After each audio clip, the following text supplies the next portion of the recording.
लेकिन ये है कि सर आखिर आप बाहर रहेंगे तो चीजें कैसे होंगी, आप खुद ही हाँ, तो बताओ क्या करना चाहिए तुम्हारे हिसाब से।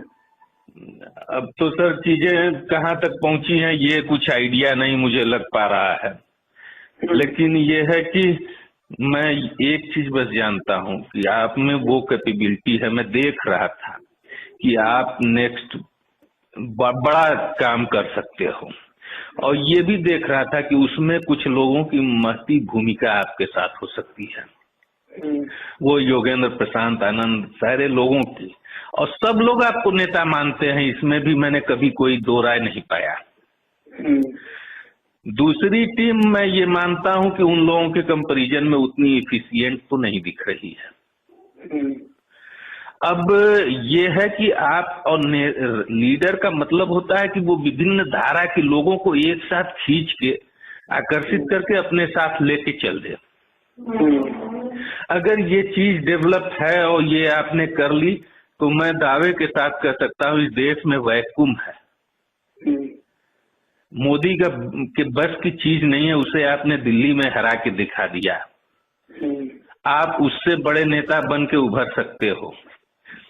जहाँ तक चुनाव या संगठन विस्तार की बात है, ये सब चीजें जब वहाँ जिस राज्य में चुनाव घोषित हो उस समय तय की जाए।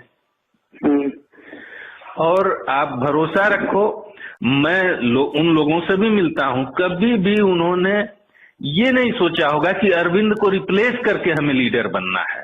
अरविंद को आगे करके वो सपोर्ट करना चाहते हैं। और कुछ चीजों में मैं ये मानता हूँ कि प्रशांत जी की जिद रहती है कि भाई और ये चीजें हैं तो ऐसे चलनी चाहिए। लेकिन ये भी मैं जानता हूँ कि आप इस लोकसभा चुनाव के पहले तक प्रशांत जी को कैसे मैनेज कर लेते रहे हो, तो कहीं मुझे कोई प्रॉब्लम दिख नहीं रही है। बहुत अच्छा। लेकिन ये है कि बस अब आपको अलग रखे हैं, शायद मुझे लग रहा है इसीलिए दिक्कत हो रही है। आप अपने को इन्वॉल्व करिए सर प्लीज। और मैंने कई बार आपसे कहा, मैं इस लड़ाई झगड़े के लिए नहीं आया था, मेरे को कोई इंटरेस्ट नहीं है इसमें।